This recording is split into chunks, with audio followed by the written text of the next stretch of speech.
Em um país sério, considero eu, um devedor, ou um grande devedor, nem sequer votaria uma medida dessa sendo parlamentar. No Brasil, nós acabamos de ver, e recém foi aprovado, um parlamentar que é grande devedor, deve 67 milhões de reais, ter sido designado, é da base do governo, do partido do governo, ter sido designado para ser o relator da MP 766. O relator da MP 766, que acabou de ser aprovado aqui no mesmo horário, ele deve mais de 67 milhões de reais à União. É um grande devedor. E ele não só votou, como ele foi o relator. Só lembrado para... Quem é o relator mesmo? É o Newton Cardoso, de Minas Gerais. Newton Cardoso, de Minas Gerais. Deve 67 milhões e foi o relator da medida que deu anistia, é isso? Exatamente, presidente Paim. Aí também não dá. Presidente, mas para acrescentar mais, ele votou no golpe, viu? Só para complementar, da onde originou tudo isso. 766. Do Refis é 766. 766. Acabou de ser aprovada, o relatório acabou de ser aprovado aqui na comissão mista. A comissão mista aqui, no final do corredor, do outro lado, na outra ala, na sequência aqui do corredor. Acabou de ser aprovado. O relator é o sonegador. É um grande devedor. Inclusive, os dados que eu estou trazendo, senadores, eles foram publicados, eles foram tornados públicos na segunda-feira da semana passada, na Folha de São Paulo. A Folha de São Paulo, via PGFN, porque os dados, como eu disse no início, são públicos, estão no site oficial da Procuradoria-Geral da Fazenda Nacional, lá estão os dados de que esse parlamentar deve mais de 67 milhões. São dados públicos, à disposição da internet de qualquer cidadão. E a Folha de São Paulo denunciou isso na segunda-feira da semana passada, em matéria muito interessante. Mesmo assim, o governo anuiu que ele continuasse como relator e tem toda uma situação por trás, nos bastidores, de permitir que um programa de parcelamento, que inicialmente não deveria nem existir, porque prestigia o mal pagador em detrimento do bom pagador, o trabalhador, por exemplo, ele não tem nem como não pagar, ele já é descontado na fonte, já tem descontado na fonte seu imposto sobre a renda.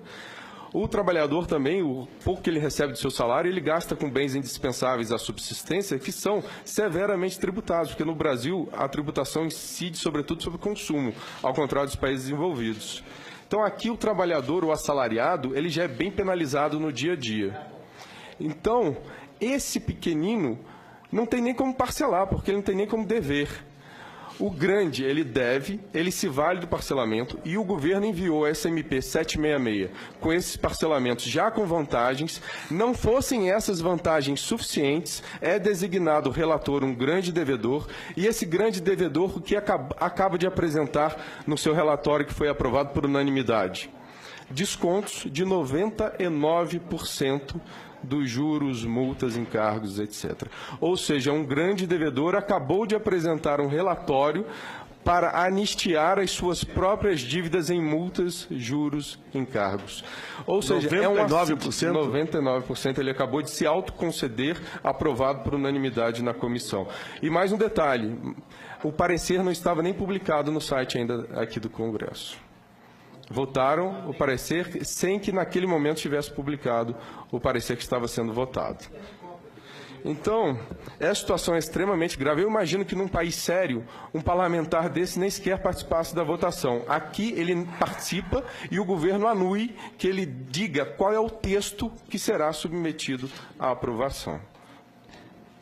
Nós precisamos levantar quais são os senadores que têm dívidas pendentes, não é? Exatamente. Nessa reportagem, senador, publicado na Folha semana passada, na segunda-feira, se me permite, existe um levantamento dizendo que são 3 bilhões de reais apenas de dívidas de parlamentares aqui. Apenas deputados federais e senadores devem um total de 3 bilhões. Os parlamentares, fora o grande capital que eles representam.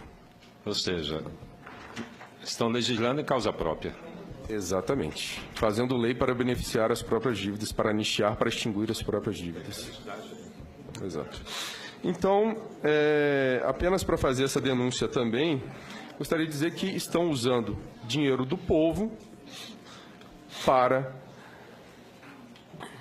financiar os seus próprios benefícios. Enfim, existe dinheiro, existe muito dinheiro, existe um órgão responsabilizado pela cobrança, sucateado e cada vez mais sucateado, porque não há interesse do governo que esse dinheiro seja cobrado. E existe ainda essas benesses todas, ou seja...